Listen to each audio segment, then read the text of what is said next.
¿A qué hora llegaba? 9 de la mañana.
¿Cómo están todos ustedes? Tengan muy buenas noches. El día de ahora vamos a iniciar con la segunda clase y vamos a poner unas preguntas al azar. Voy a comenzar a compartir mi pantalla, a ver qué hay en mi pantalla, qué podría eh, ver acá. Vamos a compartir la pantalla. Minimizar.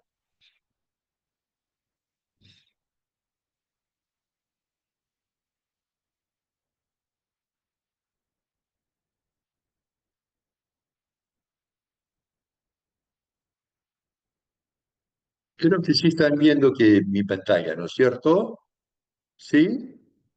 Tenemos 14 participantes en este momento.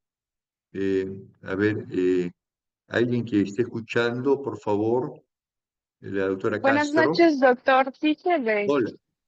Ya, entonces vamos a aprovechar esto, ¿ya? Oye, mientras vamos viendo esto, vamos a dejar estas preguntas al azar, que son los prototipos de las preguntas que hacemos en los exámenes, eh, de los exámenes. Entonces, mientras van ingresando el resto de los compañeros, voy a dejarlos con estas preguntas y en 2 minutos comenzamos la clase del día de hoy.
Entonces vamos a comenzar la clase ahora. Esta es una clase, dentro corresponde en el capítulo de estudio de las fracturas y es el mecanismo de producción de las mismas. Y hemos hablado bastante en la clase anterior de tramo de alta energía, de baja energía. Hasta vimos un video que uno de los pacientes en su scooter tuvo una fractura de la escápula. Vimos también una doctora que tuvo una fractura de radio distal y una fractura de húmero proximal que acabó en una secuela.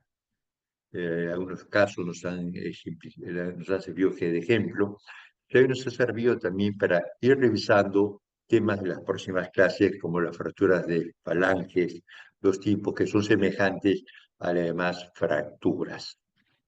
Ya conversamos también sobre la importancia de las partes blandas. Muchas veces hablamos de las lesiones óseas, nos abocamos a ver las fracturas, el tipo de la fractura. Los residentes nos hablan de las clasificaciones más actuales, agarran el manual de AO y nos hacen mucho de detalle de las clasificaciones, pero a veces hay otro componente importante o más importante como las partes blandas.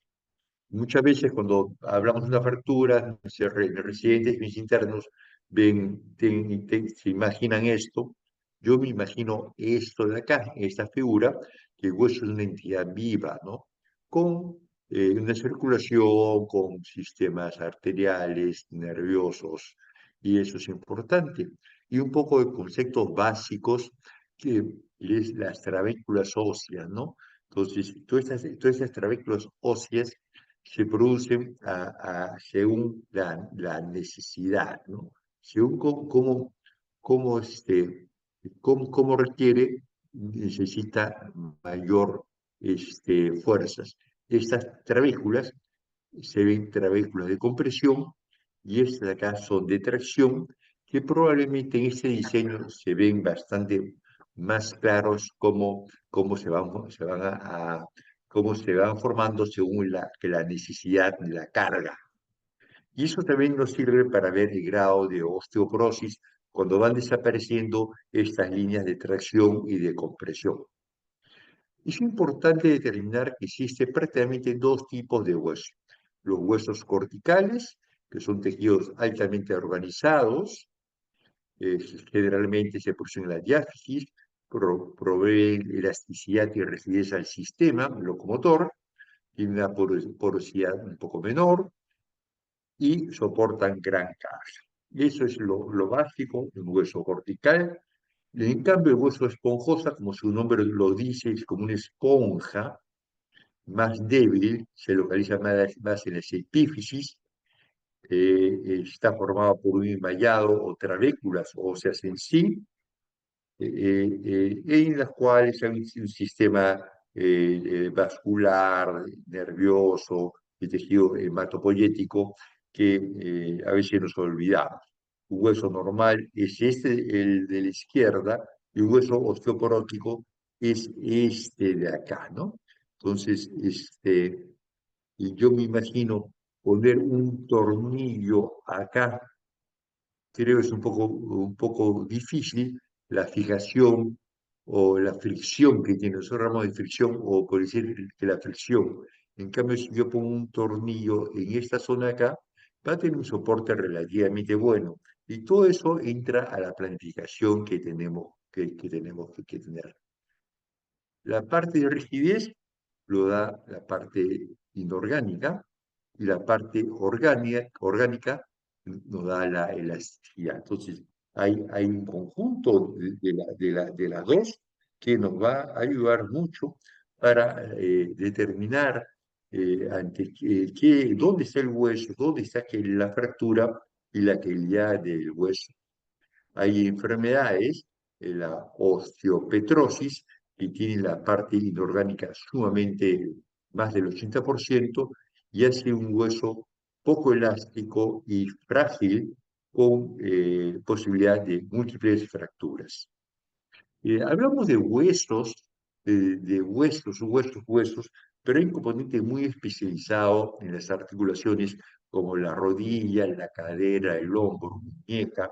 Todas las articulaciones tienen un componente muy especializado, donde tenemos una serie de ligamentos que dan estabilidad en el hueso y elementos amortiguadores como meniscos accesorios, que nos ayudan mucho a al sistema locomotor.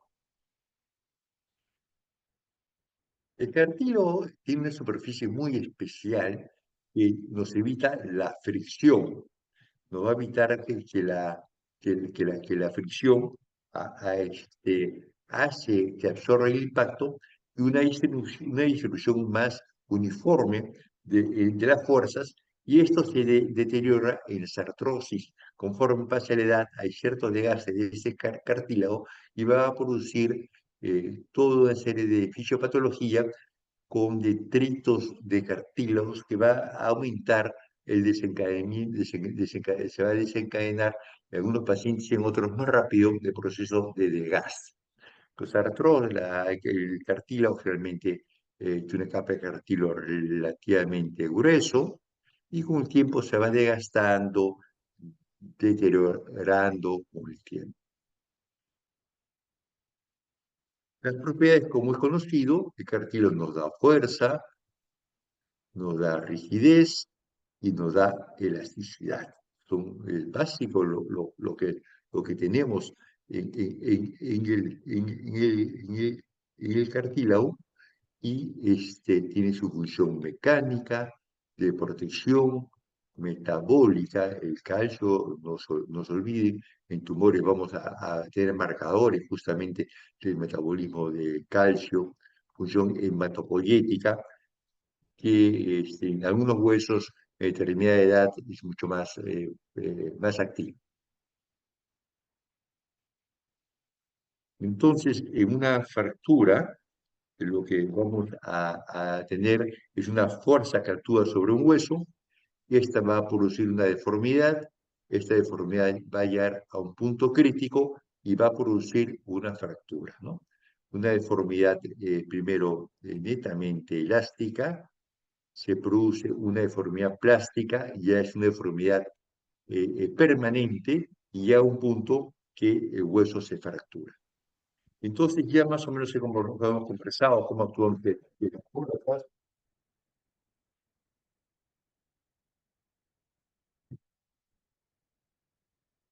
y cómo fuerzas directas, indirectas y por contracturas. Vimos un esquema de alta energía y algunos casos, ¿no? Entonces tenemos acá cómo actúan que las fuerzas, cómo podrían actuar que las fuerzas, es decir, yo tengo una fuerza para este lado y una fuerza hacia arriba, y una fuerza de compresión, puede tener una fuerza de tracción, una fuerza de cizallamiento, de rotación. Esta fuerza de rotación da una fractura espiral larga, y una fuerza de fricción, que es lo que vamos a ver en fracturas bilaterales. Hoy vamos a comenzar a ver ya algunos ejemplos también, para ya cuando veamos las fracturas del antebrazo podemos ya determinar que actúa la fuerza. Un hueso largo, la diáfisis, hay fuerzas dobles de compresión a este nivel de compresión y fuerzas de distracción. Entonces, todo eso acá evaluamos los dermatólogos. No es para que lo sepan, pero como que cultura. Entonces, si hay una fuerza de compresión, no podemos poner una placa de compresión en este lado, porque vamos a aumentar que la fuerza. Entonces, lo que hacemos es esta fuerza de distracción la convertimos en compresión y tenemos un foco de compresión. Y el foco de compresión ayuda mucho a la consolidación de las fracturas, a que los huesos suelten. Vamos a ir viendo. Esto es para los residentes. La fuerza de compresión de un hueso es relativamente alta, y la fuerza de torsión es un tercio de la fuerza de compresión, que no está hecho el hueso para torsión. Por eso cuando uno hace, en otras palabras, las fuerzas entre dos competidores hacer la fuerza, en otros países se llaman francés, quien vence, se produce una rotación muy grande en el húmero y se producen frecuentemente fracturas complejas e espirales. Caída de altura. Bueno, vimos hace poco el ascensor de un edificio, de un hospital, la verdad, se rompió el cable y se vino abajo del ascensor. Abajo del ascensor hay una fosa y la fosa tiene resortes grandes, pero la fuerza es sumamente grande de la inercia de caída y produce fracturas por compresión que realmente pueden producir fracturas de calcáneo, fracturas de columna y de pelvis. Son las fracturas más frecuentes y como vemos muy claro, un tipo de fractura que se ha hundido y el ejemplo sería en esta vértebra que se ve sumamente nítida. Por tracción, en corredores de élite, cuando dan un impulso muy grande los saltadores, puede ser que el tendón que está relacionado por el hueso arranque el hueso, vemos el calcáneo arrancado acá, y eso también produce en otros huesos, cuando hay choque eléctrico, la contractura muscular es tan intensa que puede producir o luxaciones o arrancamientos óseos, y las manos produce también algo semejante. Vemos un pequeño huesito acá que parece insignificante, este huesito que lo estoy pintando, este huesito debería estar acá, y lo que es en este gráfico es un arrancamiento del tendón. Por eso el examen clínico o la historia clínica que hemos visto, cómo se produce el trauma, el examen clínico de la movilidad, de la sensibilidad, con los exámenes auxiliares, tenemos que hacer todo un todo y en forma analítica determinar qué cosa es lo que ha sucedido, como este caso, una fractura avulsión del flexor superficial que es quirúrgico. En niños se cae, está en skate, se cae y va a producir pues una deformidad en flexión. En este caso, algo bastante parecido y tenemos estos casos de fracturas. En los niños, mira lo que pasa. Las fracturas generalmente son se rompen dos. Este tiene un periodo sumamente grueso y este periodo grueso hace que no se desplace y esto se llama fractura en tallo verde. Cuando tú rompes una paja, un árbol, un tallo verde en cualquier árbol, no se rompen dos, sino la parte externa de este tallo hace que no tengamos dos segmentos divididos, algo parecido pasa las fracturas en niños. Las fracturas en espiral, una espiral sumamente grande, fracturas del tercio distal del húmero, por supuesto tienen una rotación sumamente compleja, no soporta rotaciones hasta ciertos grados, en húmero una rotación mínima, y fracturas cizallantes que vemos como estas en columna, en este caso con lesión medular y el otro con una contusión medular sumamente seria. Traumas que directo produce fracturas conminutas. Entonces, ya según el mecanismo de trauma, entonces ya uno tiene en la historia clínica, tienes que tener más datos. Mientras más datos tengas, ya vas a saber cómo actúan las fuerzas sobre tu organismo, sobre el sistema músculo-esquelético y qué están produciendo, hasta qué tipo de fractura es la que uno espera. Trauma indirecto. Este participante que de judo, después hizo una llave a su contrincante y se luxó el codo. ¿Qué denota una luxación? No hay fractura, ¿no? Pero si ustedes se acuerdan, hay una serie de ligamentos, cápsulas, que sí se van a romper y eso requiere reparación. Si no lo reparas, va a quedar una articulación inestable. Una articulación inestable va a perder fuerza y a largo tiempo, a corto tiempo, esa articulación que se va a subluxar, se va a ir saliendo de su sitio constantemente, va a producir un desgaste del cartílago.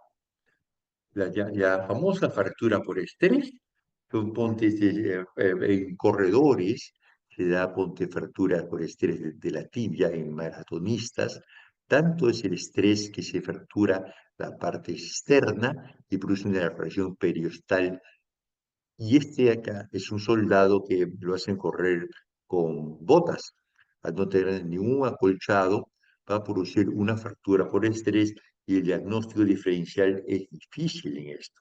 Quiere decir, si tú ves la placa de rayos X, y yo lo puedo diagnosticar por un tumor, es un osteosarcoma, le puedo decir por imagen, pero si ya veo qué actividad ha hecho, no, soy un corredor, soy un soldado que estoy corriendo todas las mañanas, una hora y media, ¿y cuánto corres? Una hora, 10 kilómetros, 12 kilómetros, ¿y sobre qué cosa corres? Sobre pista. Entonces, todo el impacto va a producir podría producir una fractura como estrés, como en este caso. Vamos a ver algo de ciencias básicas. ¿Cómo curan que las fracturas? Existe una fase inflamatoria, una fase proliferativa y una fase reparativa. ¿Qué hacemos yo de emergencia? Ahora estoy de emergencia, pasé por emergencia, no tenía mucho que hacer, comencé a saludar, hola, ¿qué tal? Yo soy amigo de todos, ¿no? Muy pocos amigos, pero compañeros de todos. Voy saludando, hola, ¿qué tal? ¿Qué cosa tiene? Ah, quiero ver, qué sé yo, ¿no? Y ahí tenía un paciente con una fractura de malleolo, pero proné del tobillo, y le he dicho, bueno, tómate Celecocit para el dolor y te vamos a poner una férula y te vamos a operar pasado mañana. ¿Y qué está haciendo? Estamos frenando la fase inflamatoria, que es dentro del proceso de la cura de las fracturas. Eso es ciencia básica, ¿no? Es un error. Se forma un hematoma, un callo externo fibroso, y después comienza a hacer la formación del hueso y posteriormente una remodelación del hueso. Esto lleva, la fase inflamatoria es 1 a 2 semanas, de reparación dependiendo del hueso, 3 semanas, el número hasta 6 meses, y la fase de remodelación ósea va a demorar hasta un año, un poco más. Entonces, pacientes que están tomando tratamiento para la osteoporosis, hay que tener cuidado qué medicina se le da, porque le dan sustancias que bloquean los osteoclastos y es fundamental para la fase de la curación de óseo, del hueso, de las fracturas, la fase de remodelación del hueso. Este pregunta el examen, ¿qué requiere para que un hueso suelte?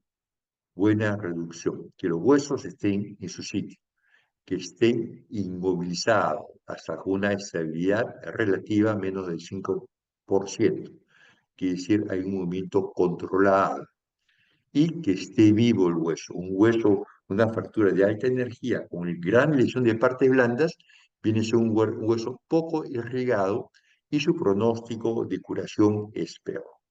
Vamos a ver algunos ejemplos para ir ya avanzando con el curso, entrando en la fase más específica. Yo veo una fractura articular compleja del codo, vemos una fractura sin nivel, el otro hueso estaría por acá, y acá acaba la fractura más o menos por acá.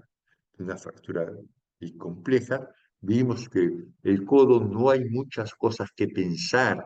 ¿Qué cosa requiere? Reducción abierta, fijación interna, estabilidad absoluta, preferentemente para una movilidad precoz.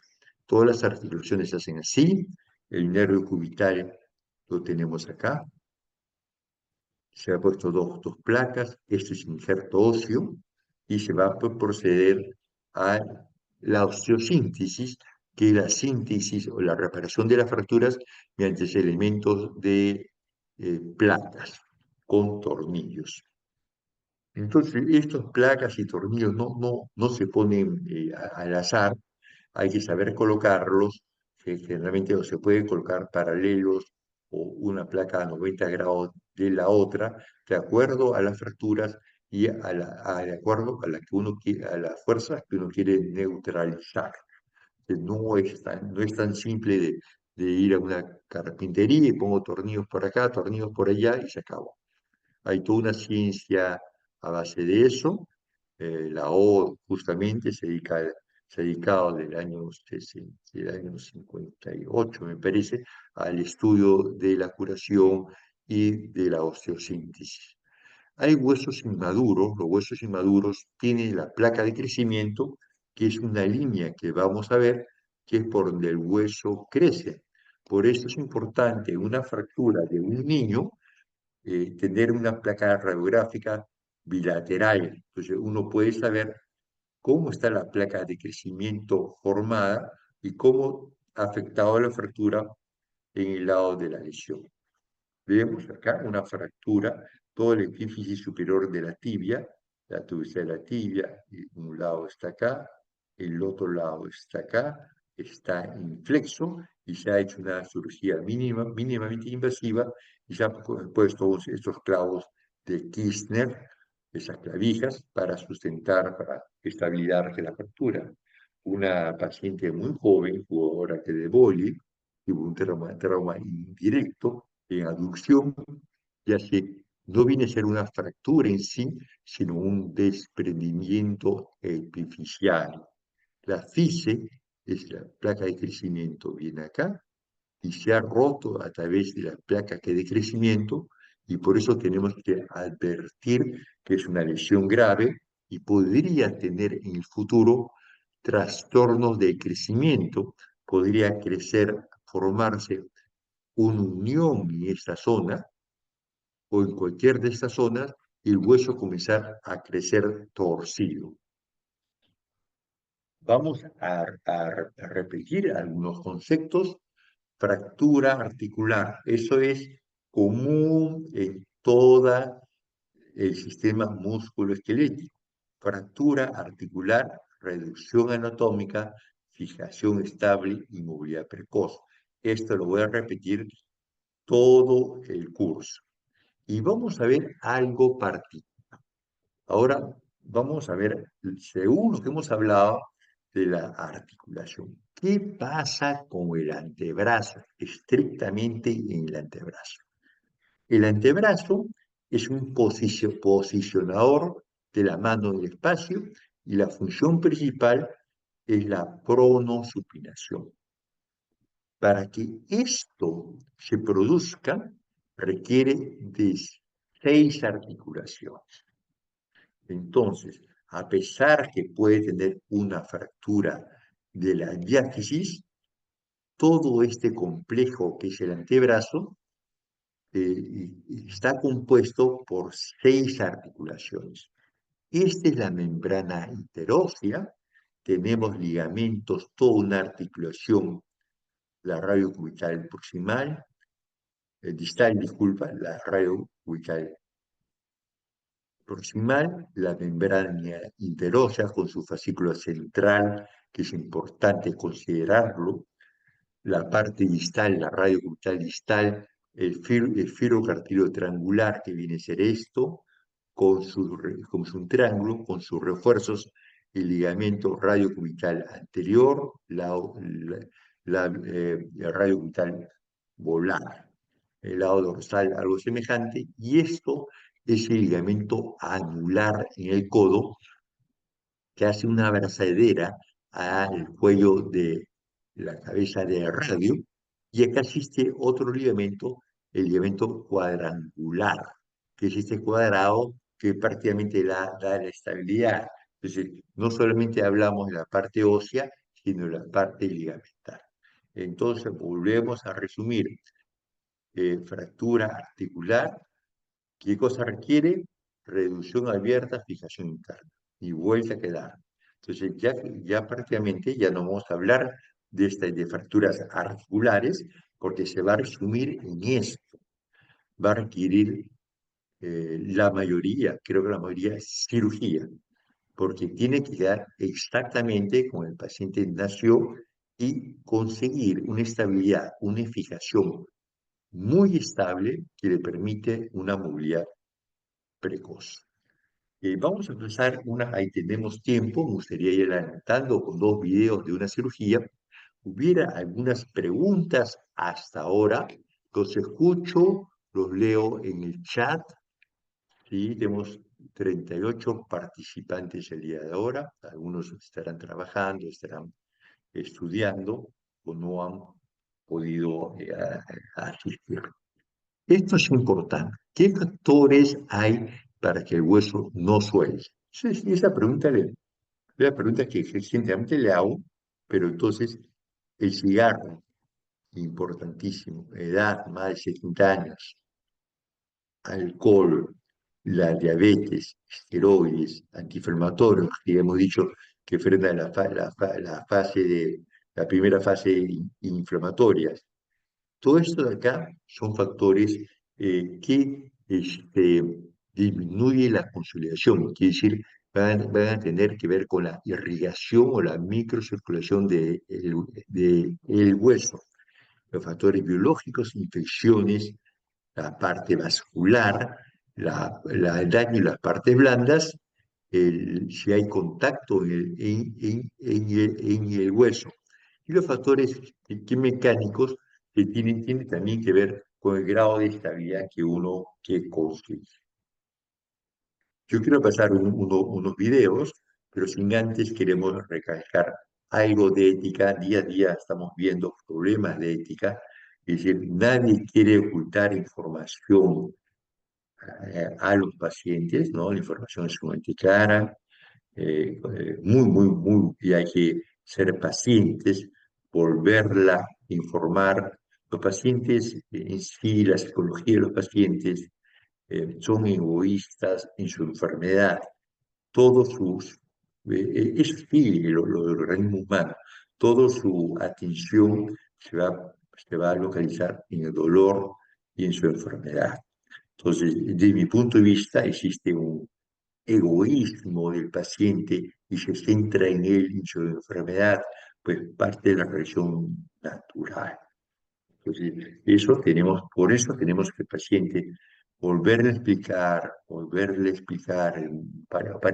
varias veces y ser muy pacientes en eso, porque el paciente tiene un sufrimiento y no podemos ser ni toscos, ni descorteses, ni darnos un tiempo adicional para explicarle. ¿Qué pasa con la ética? La ética se ha perdido mucho en nuestro campo. Vemos a un doctor, que esto lo vemos día a día, y este doctor dice, tiene una placa de rayos X y se ríe y dice, ¿quién te ha hecho esa cirugía? El doctor no va a decir que está mal o está bien, va a decir, ah, claro, con razón. ¿Y cómo está? Ah, sí está más o menos. Pero la expresión que dio el médico ya prácticamente una expresión negativa, ¿no? Si hay algo que no está correcto en una cirugía, uno podría decir muy bien, desde mi punto de vista, hay cosas que pueden mejorar. Te aconsejo que vuelva donde su cirujano y uno tiene la cortesía y la valentía de llamar al colega y decir, he visto a tu paciente, desde mi punto de vista, hay ciertas deficiencias en el tratamiento o hay cosas que podían mejorar. Te he vuelto a enviar y si tú quieres una ayuda en la revisión de la cirugía, un comentario positivo, encantado te lo puedo brindar. Entonces, lo interesante es trabajar en equipo. Y algo parecido pasa a tal vez este médico un poquito más joven, da una expresión así con la intención de captar el paciente. Día a día vemos que muchos médicos quieren agarrar el paciente de otros, captar paciente de otros, que no es demasiado bueno. Así hay propagandas ahí ahorita en Face, hay determinadas clínicas, diga, eh, si le han indicado una cirugía, tome conmigo en forma gratis una segunda opinión. Eh, no es tan ético, desde mi punto de vista es discutible, pero no es tan ético porque definitivamente eso está destinado a tú quedarte con el paciente. Entonces, todas esas cosas vamos a tratar de conversar y verlas. Voy a dejar de compartir un minuto y yo voy a tratar de volver a compartir de nuevo mi pantalla. Tengo problemas con esta.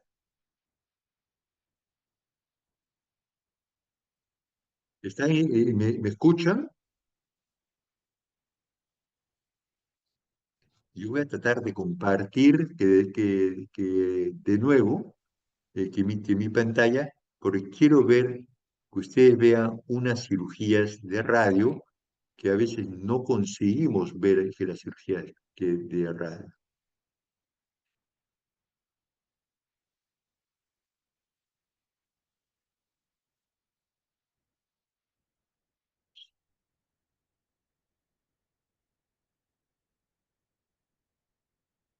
Listo, voy a minimizar, voy minimizando todo y vamos a ver, voy a ampliarlo. Sí están viendo, por favor, ¿no? Sí, doctor. Sí, ¿no? Sí, doctor. Sí, doctor.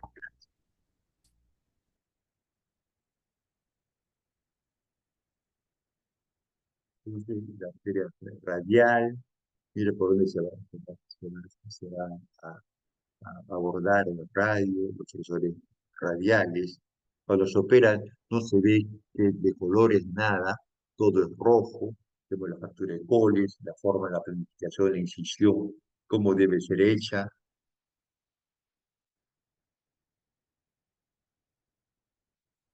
Se separa la arteria, estaría acá, el nervio mediano en amarillo, están abriendo la vaina inferior del carpo, se separa y ahí abajo vamos a ver, acá es la vaina del parácleo radialis, el pronor cuadrado está abajo, hay que abrirlo en L, se abre en L, es necesario.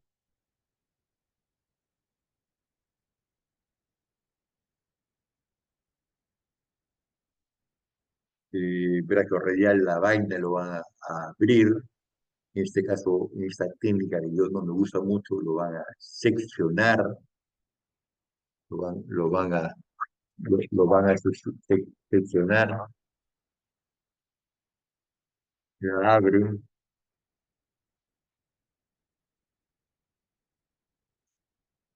tiran todo la diáfisis de radio,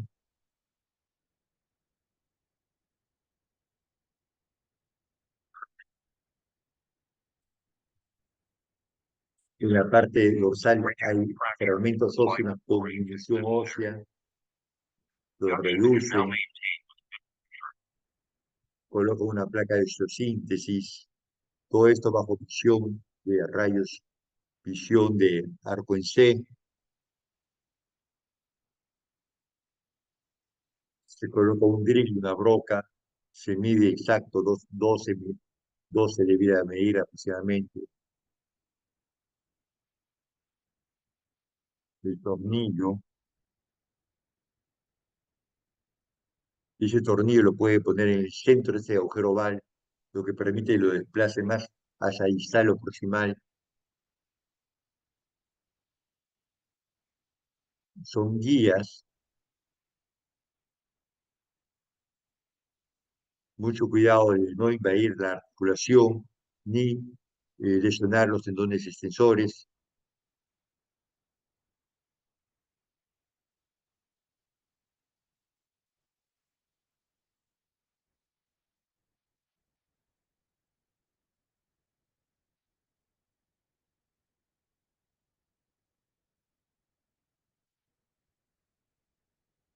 Es un pino que tiene una rosca que se arroja la misma placa, le da una estabilidad angular.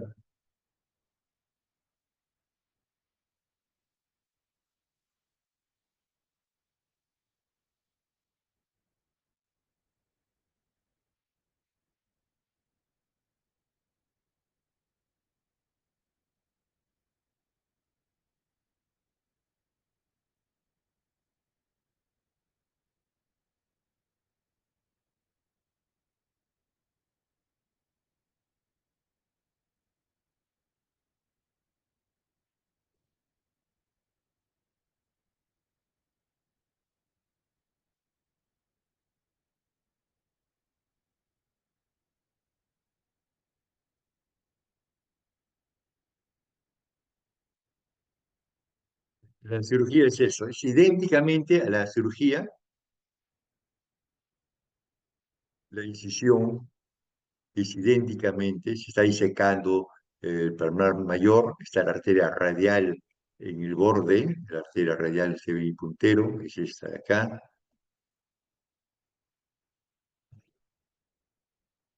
la parte inferior de la vaina de flexor renal del carpo, están incidiendo,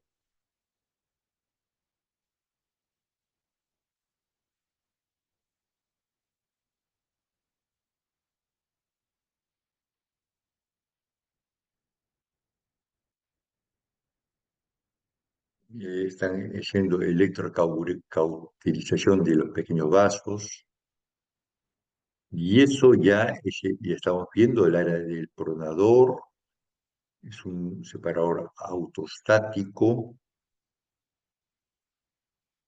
van a elevar todo el pronador, como verán, todo es color rojo, no hay una diferenciación mucho de los tejidos, por eso el conocimiento anatómico es importantísimo en la especialidad. Están liberando el pronador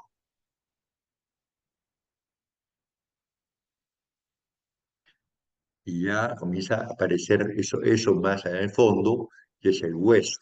Ya esa visión, lo que estamos viendo es el hueso, ese tejido nacarado, es el brachiorradial, los espinos largos que lo seccionan, esa es técnica no me parece necesario hacerla. Va a girar toda la diáfisis para hacer la reducción, colocar los fragmentos de hueso en el dorso.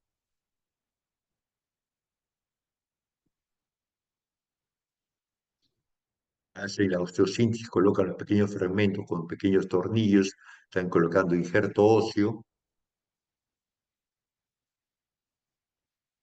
Posteriormente a esto ya va el procedimiento, está irrigando el procedimiento de colocación de la placa de osteosíntesis con los tornillos respectivos, hay que ser muy cuidadoso al colocarlos, si se colocan muy largos pueden romper los tendones extensores y no pueden ser articulares. Mucho cuidado en eso, se acaba de colocar los tornillos, este es un arco en C, un monitor de rayos X, vemos que los tornillos están adecuadamente y la placa está bien posicionada y se acaba de colocar los tornillos.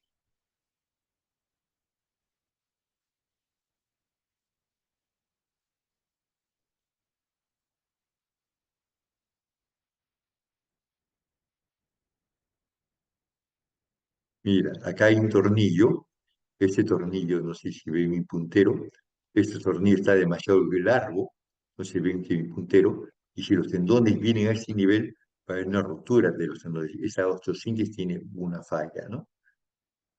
Va a haber una ruptura de los tendones. Mira la estabilidad que produce, es decir, lo consigue mover de un lado a otro, están suturando, haciendo la estenografía del brachiorradialis,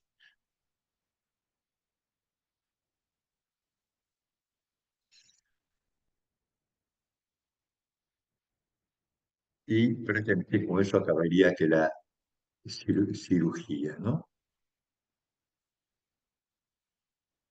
Estoy dejando de compartir,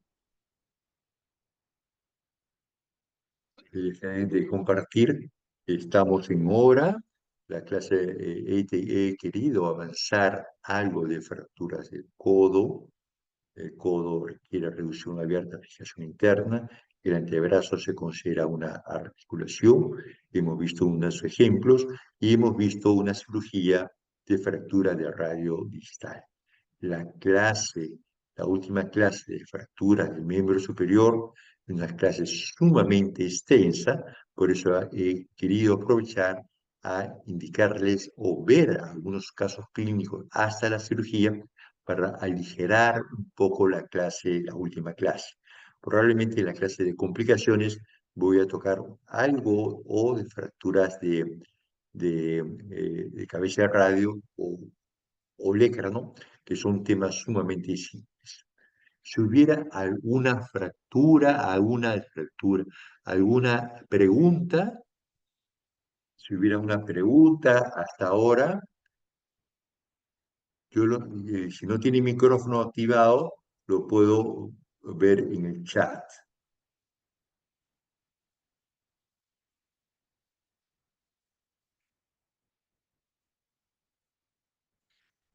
Te estoy volviendo a dejar mi número de celular, cualquier inconveniente en las rotaciones, cualquier duda, encantado de conversar con ustedes, tratar de resolver cualquier problema que ustedes tengan de la especialidad. Eh, eh, eh, yo creo que hemos avanzado bien en la clase de ahora y por favor revisen las clases que hemos hecho, porque como hemos conversado, una clase se encadena con la otra y así sucesivamente. Si no hubiera más preguntas, les deseo muy buenas noches. Todavía es temprano. Me parece que tienen tiempo para 2 o 3 horas para estudiar un poco. Eh, eh, Les agradezco a todos ustedes y que tengan muy buenas noches. Chao. Muchas gracias, doctora. Buenas noches. Gracias, doctor. Chao. Gracias, Sí, doctor. Gracias, doctor. Gracias. chao.